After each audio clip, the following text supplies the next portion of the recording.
And welcome back, everyone. As we told you earlier, today, day one of a two-day event for state Republicans as they're holding their convention in Westchester County. Well, Andrew Whitman, as you saw, he was there, and he's got more to hear from the movers and shakers in the GOP. Rich, it has been 12 years since a Republican won the governor's office here in the state of New York. That man was George Pataki. He made an appearance at the Republican convention today. We caught up with him to talk about the state of New York and the state of the top of his Republican ticket. You know, I love New York, and I'm never going to say anything bad about it, but I think we could do a lot better. I just think we're not creating the jobs, particularly upstate. I know taxes are too high. You know, they're just too high. And one of the things I did when I was governor was every year pass major tax cuts. Now the tax rates are much, much higher than when I was governor. And I fear we're losing jobs, we're losing people because of that. I'll tell you, I am so proud of John for running because he's a Republican and he knows how difficult it is for a Republican to win in New York State. But we've been business partners and colleagues.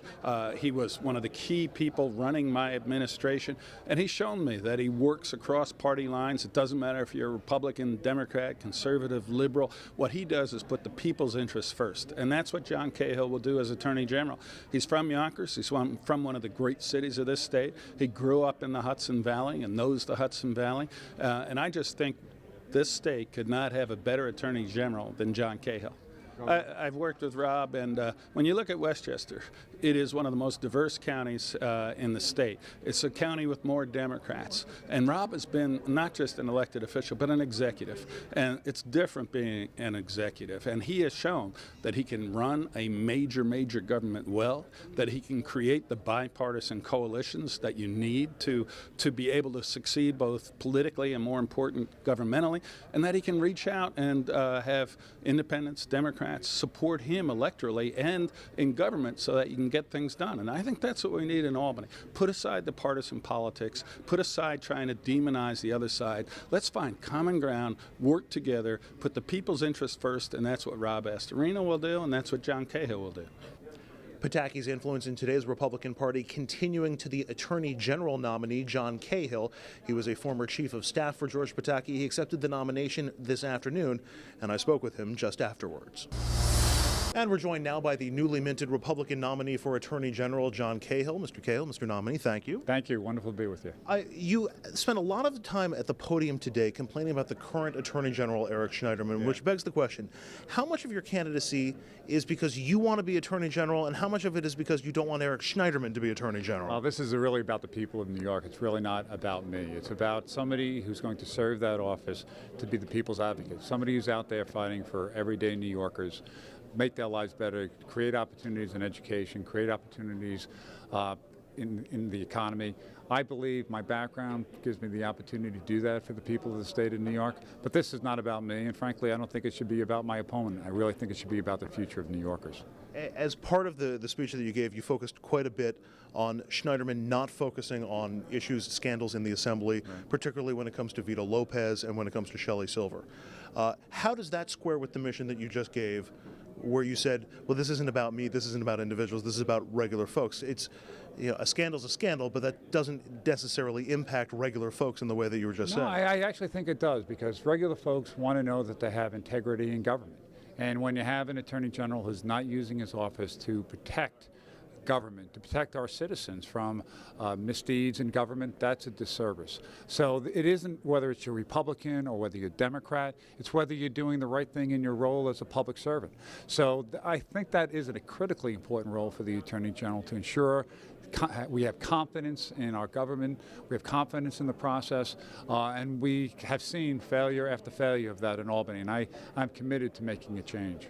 In years past, the New York Attorney General's office, not only, as you mentioned, has been something of a stepping stone to the governor's office, has also become something of a consumer advocate position, especially relating to Wall Street. Sure. What would you pledge to do as Attorney General to, A, look after the best interests of consumers, and B, keep a rein on Wall Street? Well, sure. I mean, there's certainly been abuses in the past in Wall Street, but sometimes we use those powers that the Attorney General has on the Martin Act or whatever for political grandstanding, and that can't be the case. We need to be tough and fair on all of our businesses in New York State. The legitimate businesses want a level playing field, but we shouldn't be looking to do press conferences just to beat up businesses throughout the state.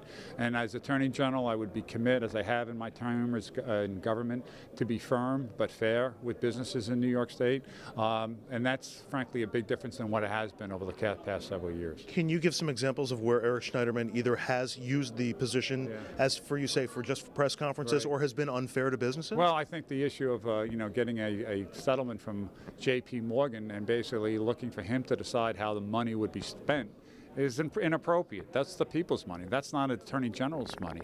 So that is certainly just one example of an Attorney General using his office for not the benefit of the people of the state generally, but for his own purposes. And that's not what an Attorney General should be doing.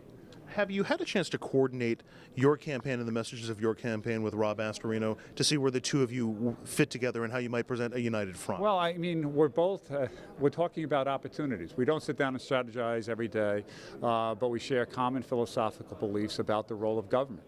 And that is that the individual is better positioned to help himself than government is. So we're going to stress economic opportunity, educational opportunity, not because we sit down and strategize every day, but because we share the same political philosophy about the role of government. And finally, a little bit about branding and the branding of the party. Party has not won a statewide election since the man you worked for, George Pataki. That has been some time already. How do you get consumers, in this case, how do you get voters back on your side, back trusting that brand again, which they seem to have turned their back on for so long? I mean, I think it goes back to the message of being an open party. I mean, that we have differences of opinion, but we share the common goal of creating economic and educational opportunities. For instance, I disagree with many of my colleagues on the DREAM Act, that I don't believe we should make a difference because where a parent came from. This is all about children and giving them equal opportunities, and these children are going to be part of our community, hopefully for their entire lives. So it's that message of inclusiveness that I am going to be speaking about because it's consistent with my political philosophy, and I think it's the message that New Yorkers want to hear. We want to be inclusive. This should not be about Republican and Democrats. This has to be about the people of New York and the future of this state. All right, well, it's a long road between now and November. Sir, best of luck to you. Thanks very much. Thank you, Andrew. Great. Okay, that is the latest from here at the Republican State Convention. We'll send it back to Rich in the studio. All right, when we come back, we're going to bring our panel all together, not just talk about what's going on at the convention here, but their chances come this fall for Republicans in the Empire State. Stay with us. We'll be right back.